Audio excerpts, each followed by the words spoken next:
Tak banyak orang tahu dan mengenal nama Syekh Subakir adalah salah seorang ulama atau wali Songo periode pertama yang dikirim khalifah dari Kesultanan Sultan Muhammad I untuk menyebarkan agama Islam di wilayah Nusantara. Syekh Subakir adalah seorang ulama besar yang telah menumbal tanah Jawa dari pengaruh negatif makhluk halus. Saat awal penyebaran ajaran Islam Nusantara, kisahnya dimulai saat Sultan Muhammad I bermimpi mendapat wangsit untuk menyebarkan dakwah Islam ke tanah Jawa. Adapun mubaliknya diharuskan berjumlah 9 orang, jika ada yang pulang atau wafat maka akan digantikan ulama lain asal tetap berjumlah 9. Sehingga dikumpulkanlah beberapa ulama terkemuka dari seluruh dunia Islam.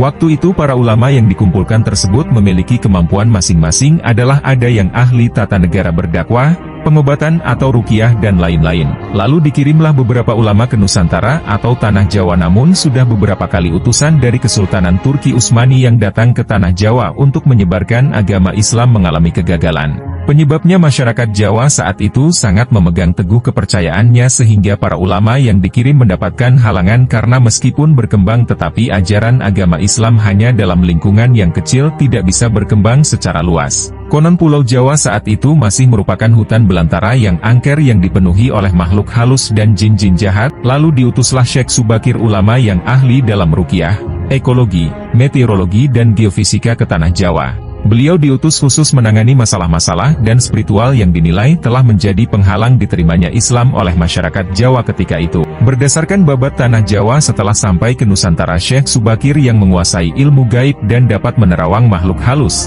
mengetahui penyebab utama kegagalan para ulama pendahulu dalam menyebarkan ajaran Islam karena dihalangi para jin dan dedemit penunggu tanah Jawa. Para jin dan dedemit tersebut mampu berubah wujud menjadi ombak besar yang mampu menenggelamkan kapal berikut penumpangnya dan menjadi angin puting beliung yang mampu memporak-porandakan apa saja yang berada di depannya, dan bangsa jin tersebut juga bisa berubah menjadi hewan buas yang mencelakakan para ulama pendahulu tersebut. Untuk mengatasi hal tersebut, Syekh Subakir membawa batu dari Arab yang telah dirajah, lalu batu dengan nama Kalacakra tersebut dipasang di tengah-tengah tanah Jawa, yaitu di puncak Gunung Tidar Magelang. Karena Gunung Tidar dipercaya gunung sentral atau pakunya tanah Jawa. Alam yang tadinya cerah dan terik matahari bersinar terang damai tiba-tiba berubah drastis selama 3 hari 3 malam. Cuaca angin bergerak cepat, kilat menyambar menimbulkan hujan api, gunung-gunung bergemuruh lembut.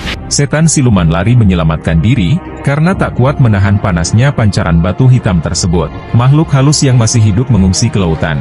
Sebagian yang lain ada yang mati akibat hawa panas dari tumbal yang dipasang Syekh Subakir. Namun melihat hal itu, konon Sabdo Palon, raja bangsa jin yang telah 9.000 tahun bersemayam di puncak Gunung Tidar, terusik dan keluar mencari penyebab timbulnya hawa panas bagi bangsa jin itu. Sabdo Palon lalu berhadapan dengan Syekh Subakir, lalu menanyakan maksud pemasangan batu hitam tersebut. Sang ulama mengatakan, maksud dia menancapkan batu hitam itu untuk mengusir bangsa jin dan lelembut yang mengganggu upaya penyebaran ajaran Islam di tanah Jawa. Setelah terjadi perdebatan, mereka segera mengadu kekuatan yang konon pertempuran antara keduanya terjadi selama 40 hari 40 malam. Sabdo Palon yang juga dikenal sebagai Ki Semar Badranaya, penjaga tanah Jawa ini, merasa kewalahan dan menawarkan perundingan. Sabdo Palon mensyaratkan beberapa poin dalam upaya penyebaran Islam di tanah Jawa.